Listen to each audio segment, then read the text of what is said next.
associated dysfunction or damage of either of the main branches of the bundle of His is commonly observed. The pattern of ECG changes associated with right or left bundle branch block are broadly predictable, and you must be able to recognize them on the ECG. If we analyze again the major ventricular depolarization vectors dictating the QRS complex morphology, you will remember from section 1 that the early flow of depolarization in the mid-zone of the interventricular septum from an intact left bundle branch produces a small physiological Q wave in lead V6 and R wave in lead V1. This signal is rapidly overwhelmed by the onset of left ventricular depolarization, which, moving towards V6, produces a strong R wave in this lead and S wave in lead V1.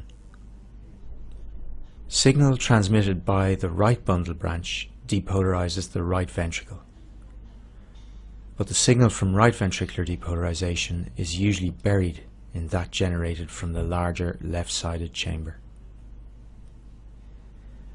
The rapid conduction of depolarization around the chambers by an intact conducting system means that all regions of the ventricular myocardium are depolarized within 0.12 seconds.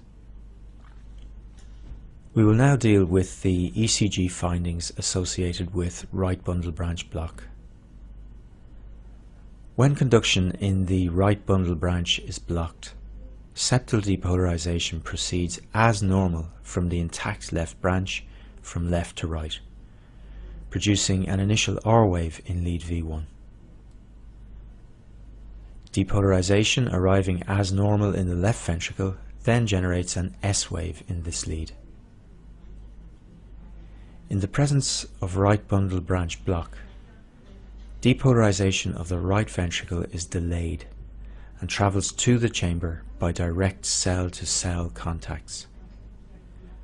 Slow depolarization of this chamber moving towards V1 produces a wide second R wave in this lead.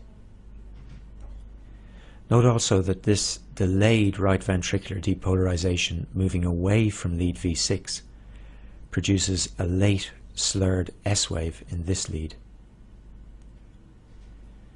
The QRS complex is broad, reflecting the delay in right ventricular depolarization. The ECG signal of right ventricular depolarization is normally masked by the signal from the much larger left ventricle. However, as right ventricular depolarization is delayed in the presence of right bundle branch block, depolarization of this chamber manifests as a delayed broad R wave in lead V1 and an S wave in lead V6. Abnormally wide QRS complexes with an RSR pattern in lead V1 and a delayed slurred S wave in lead V6 are the characteristic ECG findings of complete right bundle branch block. Note also that the highly abnormal pattern of depolarization in right bundle branch block results in an altered pattern of repolarization in the right ventricle.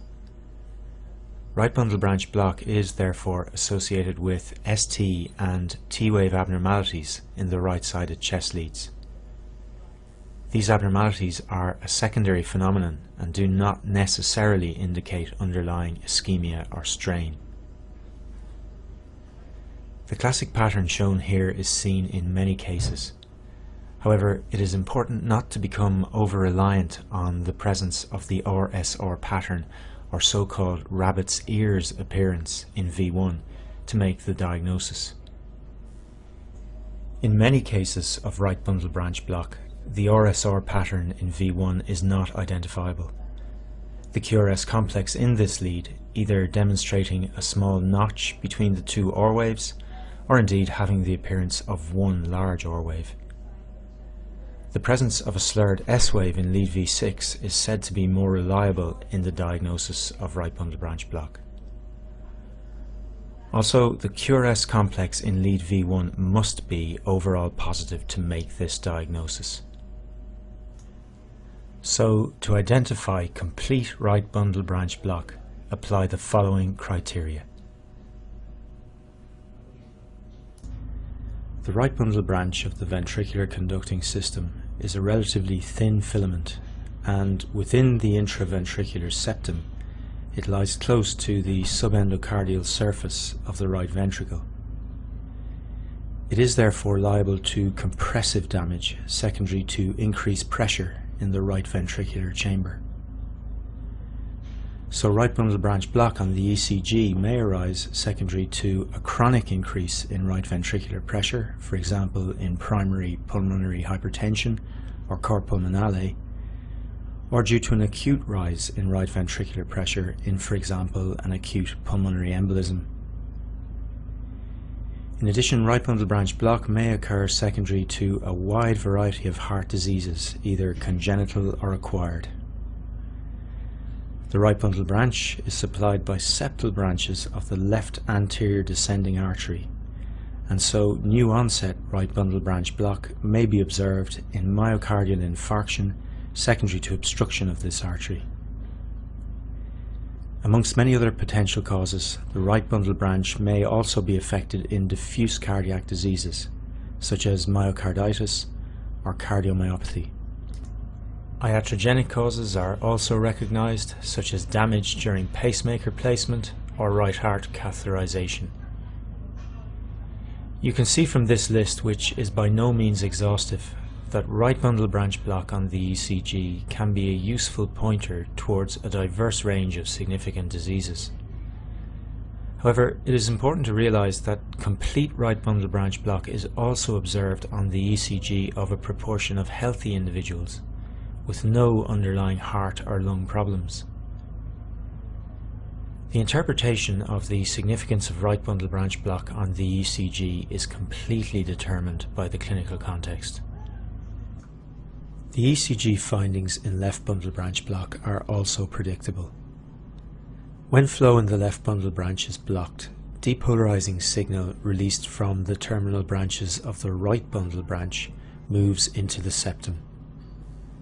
The direction of travel of the depolarization wave within the intraventricular septum has therefore been reversed, and is now moving from right to left, the opposite direction to normal.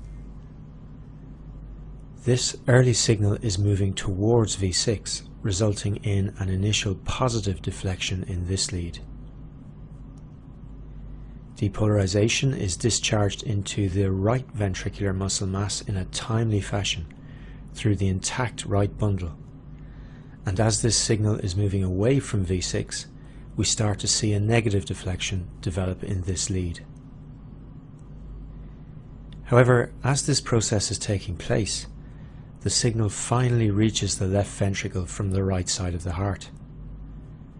The slow spread of signal through the left ventricle dominates all others, and as it is moving towards V6, it generates a second R wave in this lead.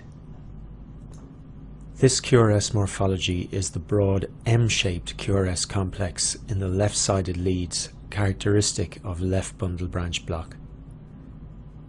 The initial R wave reflects reversal of the normal pattern of depolarization in the septum, while the second R wave reflects delayed left ventricular depolarization.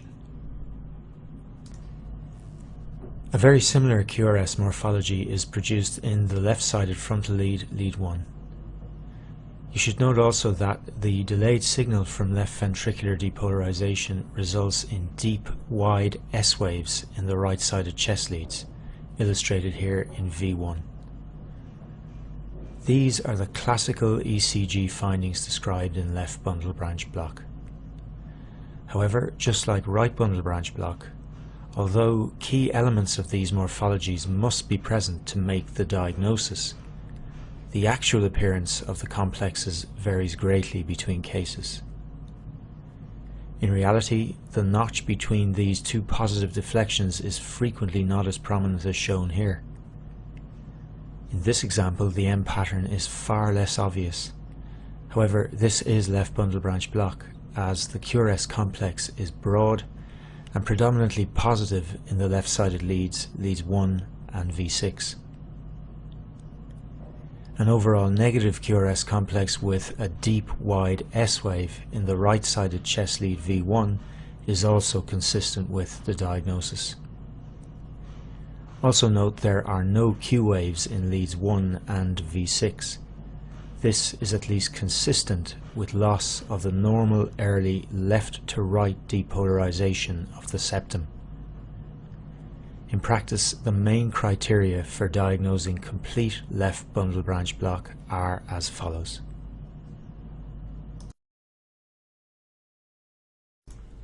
The complete lack of concordance between QRS complexes and T waves in left bundle branch block should also be emphasized. In left bundle branch block, this is expected.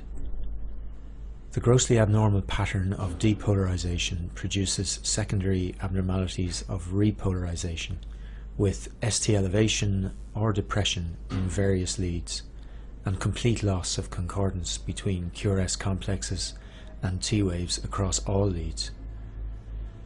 These changes are an electrical phenomenon secondary to the highly abnormal pattern of ventricular depolarization and do not indicate underlying acute ischemia or infarction. Block on an ECG is a highly abnormal finding. Significant damage to the left bundle branch is commonly seen in infarction secondary to obstruction of the left anterior descending artery. A new onset left bundle branch block may be the presenting ECG abnormality in a patient with anterior MI. Damage to the left bundle branch in this situation tends to be permanent following resolution of the acute MI, and the chronic ST changes associated with left bundle branch block then make interpretation of the ECG at any subsequent presentations with chest pain difficult. The left bundle branch may also be damaged in diseases causing diffuse damage to the left ventricle, for example hypertension, myocarditis, or cardiomyopathy from whatever cause.